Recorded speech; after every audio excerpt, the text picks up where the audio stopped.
Proclamación del Santo Evangelio de Jesucristo según San Juan. En aquel tiempo Jesús dijo a sus discípulos: Cuando venga el Consolador que yo les enviaré a ustedes de parte del Padre, el Espíritu de verdad que procede del Padre, Él dará testimonio de mí, y ustedes también darán testimonio, pues desde el principio han estado conmigo. Les he hablado de estas cosas para que su fe no tropiece. Los expulsarán de las sinagogas y hasta llegará un tiempo cuando el que les dé muerte creerá dar culto a Dios. Esto lo harán porque no nos han conocido ni al Padre ni a mí. Les he hablado de estas cosas para que, cuando llegue la hora de su cumplimiento, recuerden que ya se lo había predicho yo. Palabra del Señor. Iniciamos la sexta semana de Pascua con gran gozo y esperanza, porque se va acercando ya la gran fiesta de Pentecostés, donde sin duda todos los que queramos y nos dispongamos, seremos llenos una vez más del Espíritu Santo. En la primera lectura de hoy, leemos cómo Pablo continúa su viaje misionero. Es que era incansable este muchacho. Dice San Lucas: zarpamos de Troade, navegamos a Samotracia, al día siguiente hacia Neápolis y de ahí a Filipos. Notamos hoy que el relato de los Hechos de los Apóstoles comienza a ser narrado ya en primera persona y no en tercera persona, como se había hecho hasta ahora. Entonces, dice San Lucas, zarpamos, nos quedamos, nos sentamos, hablamos.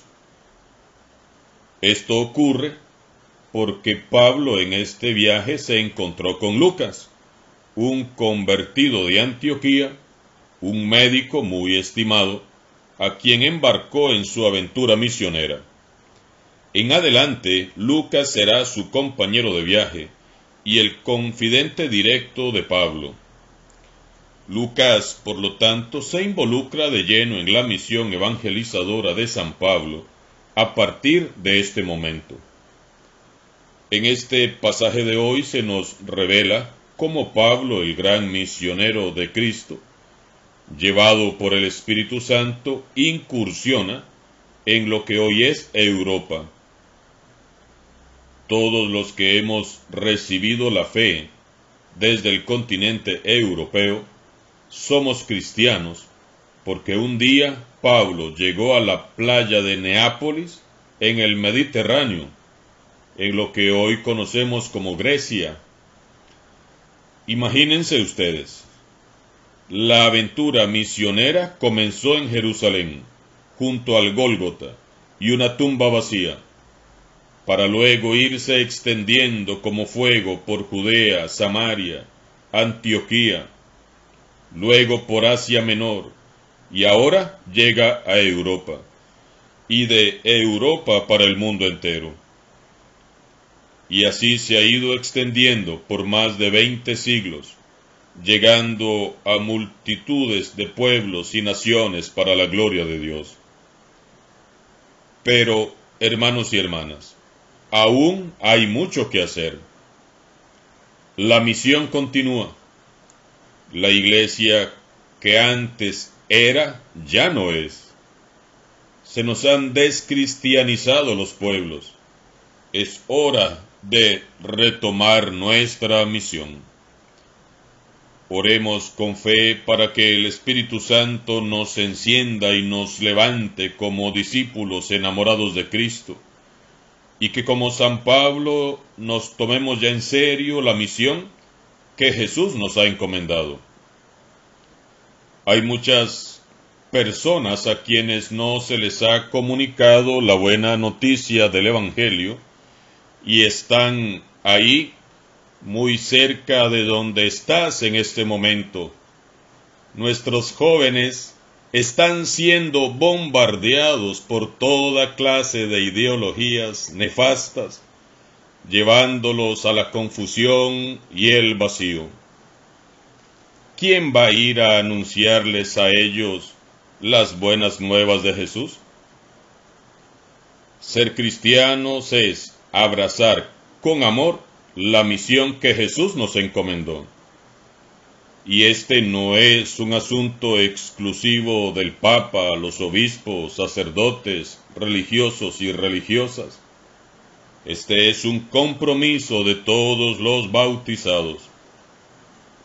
Yo los invito, hermanos y hermanas, todos, sacerdotes, religiosos, religiosas y laicos, a salir a compartir el Evangelio, la buena noticia de Dios con los vecinos, los amigos, los compañeros de trabajo o de estudio, y también a ir a buscar a los amados del Señor Jesús, a los más necesitados, los marginados y los olvidados, para anunciarles que Jesús está vivo y que Dios les ama. Compartamos todos el mensaje que San Pablo nos compartió. Hagamos que el Evangelio de Jesús llegue a todo lugar. San Lucas dice que Pablo se instala en Filipos, capital de Macedonia. Será pronto esta la primera comunidad cristiana europea, a la que Pablo luego dirigirá su epístola a los filipenses, que frecuentemente leemos en la Santa Misa. Dice San Lucas que un sábado, ellos salieron de la ciudad y se fueron a las orillas del río. Hallaron un pequeño grupo de mujeres que se reunía afuera, a la salida de la ciudad, a orillas de un río, para orar. Pablo sale a encontrarse con ellas y entabla conversación, y aprovechando la ocasión les anuncia el Evangelio. Una de ellas, llamada Lidia, vendedora de púrpura, no se escuchaba. El Señor le tocó el corazón para que aceptara el mensaje de Pablo. Veamos cómo Pablo se adapta a las circunstancias que iba encontrando. Un día predicaba en la sinagoga, otro día en la cárcel, en la plaza, y ahora junto a un río, donde fuera. Si lo echaban de un sitio, se iba a otro. Si lo aceptaban, se quedaba hasta consolidar la comunidad, pero siempre anunciando a Cristo Jesús. Pablo no era como algunos cristianos, que cuando algo sale mal, se van desilusionados, heridos, enojados, y no vuelven a la iglesia. No, nada de eso. Pablo no era así. Él simplemente recogía sus cositas, bueno, si es que le daba tiempo, y se marchaba a otro lugar feliz y agradecido con Dios por haber salido con vida, y se iba a evangelizar. Pablo hablaba y predicaba en el nombre de Jesús, pero era Dios quien disponía el corazón de quienes le escuchaban. El Señor le tocó el corazón a Lidia para que aceptara el mensaje de Pablo. Lidia es la primera europea que acepta a Jesús como Salvador. Ella es una decidida empresaria vendedora de telas que, tras escuchar la buena noticia del Evangelio, pide el bautismo y hasta ofrece la hospitalidad de su casa a los misioneros. Si están convencidos de que mi fe en el Señor es sincera, vengan a hospedarse a mi casa, dice San Lucas, y así nos obligó a aceptar. Pidamos con fe a Jesús que nos toque el corazón, como lo hizo con Lidia, para que nos abramos a la palabra de Dios y seamos transformados por el Espíritu Santo. Solo así seremos completamente renovados. Y en el Evangelio de hoy, Jesús continúa su discurso de despedida. Por un lado, anuncia a sus discípulos el consuelo y fortaleza que traerá a sus vidas el Espíritu Santo. Y por otro lado, les anuncia que por su causa padecerán persecuciones. El Espíritu Santo dará testimonio de mí. Es el Espíritu Santo quien ha hecho que millones de seres humanos a lo largo de los siglos aceptemos su palabra, nos acojamos a la salvación y nos integremos a su iglesia. El Espíritu Santo es quien nos dará la fuerza y la sabiduría, también a nosotros, para dar testimonio de Jesús, como lo hicieron los primeros cristianos, y hacer correr la voz del Evangelio en medio de las dificultades y adversidades de este mundo. El Espíritu Santo que hemos recibido no es un espíritu de cobardía, sino de valentía. No podemos, por lo tanto, dejarnos acobardar ante las persecuciones, por las críticas, las calumnias o incluso las amenazas de muerte. Los expulsarán de las sinagogas y hasta llegará un tiempo cuando el que les dé muerte creerá dar culto a Dios. Jesús les anuncia a sus discípulos que serán marginados por las autoridades religiosas, que dicen ser los representantes de Dios e intérpretes de su voluntad. Y les anuncia que no solo los marginarán, sino que llegarán incluso a encarcelarlos, torturarlos y darles muerte. Hoy más que nunca, muchos calumnian, persiguen, hieren, maltratan, expulsan de sus territorios a los cristianos, tiran por el suelo las buenas obras. Y tal como Jesús lo anunció, ellos, los perseguidores, creen que están haciendo lo correcto y que hasta están dando culto a Dios. Bendito sea Dios. Yo sé que en muchos pueblos del mundo entero hay muchos cristianos, sacerdotes y laicos que han sido marginados, que han sido acallados, calumniados, torturados, maltratados y asesinados por predicar el Evangelio sin miedo, por hablar con la verdad y por denunciar lo que estaba mal, y muchos han sido humillados y expulsados de sus tierras. Bendito sea Dios, porque sé que en Costa Rica también los hay. Hay personas que en silencio y con gran valentía han padecido por causa de Cristo.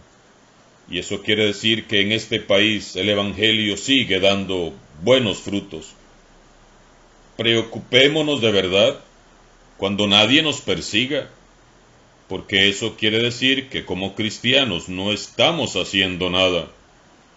Oremos en este día por todos nuestros hermanos cristianos que padecen la persecución de su cuerpo y en su espíritu, en tantos países donde ser cristiano es un delito penado por la ley: Siria, Irak, China, Corea, Argelia, Pakistán, Filipinas y 50 países más.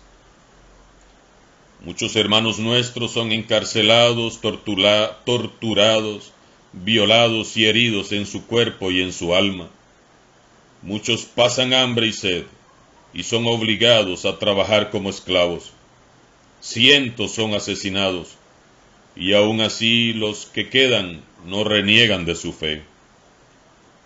Oremos y pidamos al Espíritu Santo que los fortalezca a ellos y les respalde en todo momento, para que permanezcan firmes y valientes y abrazando la cruz de Jesús puedan llegar al cielo. Y oremos por todos nosotros, que gozamos de muchas más ventajas que ellos, para que ya salgamos de nuestra zona de confort y en el nombre de Jesús extendamos cada vez más el Evangelio, con la misma pasión, valentía y alegría con que lo hacía San Pablo. Alabado sea Jesucristo, sea por siempre bendito y alabado.